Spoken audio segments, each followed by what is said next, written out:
എന്തെല്ലാം ക്രൂരതകളാണ് ഈ ജനങ്ങൾ ഈ ഭക്തരോട് അന്ന് അയ്യപ്പ ഭക്തരോട് കാണിച്ചത്. പുഴുത്ത പട്ടിയുടെ വില പോലും ഈ പിണറായി വിജയനും ഈ അന്നത്തെ കുറെ ഈ പരമനാറികളായ അന്തം കമ്മികളുണ്ടല്ലോ, അന്തം കമ്മികളായിട്ട് നിൽക്കുന്ന കുറെ നാറികൾ ഇവന്മാർ പോലും തന്നിട്ടില്ല. നിലയ്ക്കലിൽ നിന്ന് 20 കിലോമീറ്റർ ആൾക്കാരെ ഭക്തരെ വഴിയിലിറക്കി അവിടുന്ന് മാടുകളെ പോലെ, പണ്ട് നമ്മൾ തമിഴ്നാട്ടിൽ നിന്ന് മാടുകളെ റോഡ് വഴി നടത്തിക്കൊണ്ടുവരും, ആ നടത്തിക്കൊണ്ടുവരുന്ന മാടുകളെ പോലെ അംഗവൈകല്യം ബാധിച്ചൊരു മനുഷ്യൻ ക്രച്ചസ് ഊന്നി ആ മനുഷ്യനെ ഉൾപ്പെടെ മാടുകളെ പോലെ 20 കിലോമീറ്റർ നടത്തിച്ചു കൊണ്ടുവന്നു ഈ പിണറായി വിജയന്റെ പോലീസ്. പന്തളത്ത് പ്രതിഷേധം നടത്തിയ ആൾക്കാരെ ഈ ഡിവൈഫൈ ഗുണ്ടകൾ, ഈ പാർട്ടി ഗുണ്ടകൾ എറിഞ്ഞ് ചന്ദ്ര ഉണ്ണിത്താൻ എന്നൊരാൾ മരണപ്പെട്ടു. അത് ഹൃദയസ്തംഭനമാണെന്ന് ഈ പിണറായി വിജയൻ അങ്ങ് പ്രഖ്യാപിച്ചു. സമൂഹ മാധ്യമങ്ങളിലൂടെ പോലും എന്തുമാത്രം ഇവനൊക്കെ ഉപദ്രവിച്ചു, എത്രമാത്രം അപമാനിച്ചു. ആ 2 സ്ത്രീകളെ കയറ്റിയപ്പോൾ ഇവന്റെയൊക്കെ നെഞ്ചിലെ കല്ലങ്ങ് ഇറങ്ങിപ്പോയോ? എന്ത് നേടി ഇവനൊക്കെ ഇതൊക്കെ കൊണ്ട്? ഇതൊക്കെ ഭക്തജനങ്ങൾ കാണണം. ഈ വോട്ട് ചോദിച്ച് ഗോവിന്ദന്റെയും പിണറായി വിജയന്റെയും പാട്ടുകളും പാടി ഈ പ്രാദേശിക പന്നികൾ വരും, അന്തം കമ്മികൾ വോട്ടും ചോദിച്ചുകൊണ്ട്. ഉളുപ്പില്ലല്ലോ. തൊലിക്കട്ടി എന്ന് വെച്ചാൽ മരവുരിയില്ലേ, മരവുരിക്കേക്കാളും വിലയുള്ള കട്ടിയുള്ള തൊലിക്കട്ടിയാണ് ഈ നാറികൾക്ക് ന്യായീകരിക്കാൻ.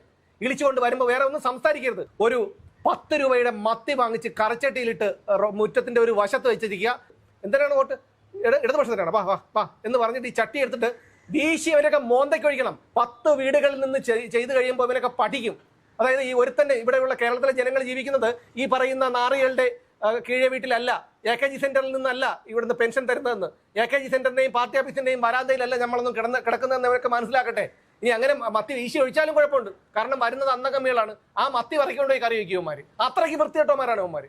ചമ്പൽ കൊള്ളക്കാരെക്കാളും വീരപ്പനേക്കാളും ഗതികേടാണ്. അവർ പോലും ഒരു മാന്യത കാണിച്ച സ്ഥലത്താണ് ഇവന്മാര് ശബരിമലയിലെ സ്വർണം വരെ അടിച്ചുകൊണ്ട് പോയിട്ട് ന്യായീകരിക്കാൻ ഉളുപ്പില്ലാതെ ബസ്സിലൊക്കെ കണ്ടില്ലേ? സത്യം പറഞ്ഞു കഴിഞ്ഞാൽ ഛർദ്ദിക്കാൻ വരികയാണ്, കാറ് തുപ്പാൻ തോന്നുകയാണ്.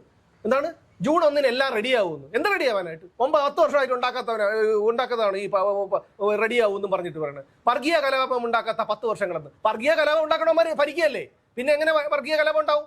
ഇനി അങ്ങോട്ട് കഴിയട്ടെ 2 മാസം കൂടി. വർഗീയ കലാപമല്ലേ ഇവിടെ കത്തും കേരളം. ഇവിടെ UDF സർക്കാരാണ് അധികാരത്തിൽ വരുന്നതെങ്കിൽ ചെങ്കോടകം കൊണ്ട് ഒരു കമ്പിൽ കുത്തിക്കൊണ്ട് സെക്രട്ടേറിയറ്റിന്റെ അവിടെ വന്നിരിക്കും, പല കാരണങ്ങളും പറഞ്ഞുകൊണ്ട്. ഈ നാറികൾ ജോലിയില്ലല്ലോ വേറെ. ഇയാള് ഒരു MLA ആയിട്ട് പോലും ഇനി നിയമസഭയുടെ പടി ചവിട്ടരുത്. എനിക്ക് പറയാനുള്ളത് അയ്യപ്പ വിശ്വാസികളോടാണ്.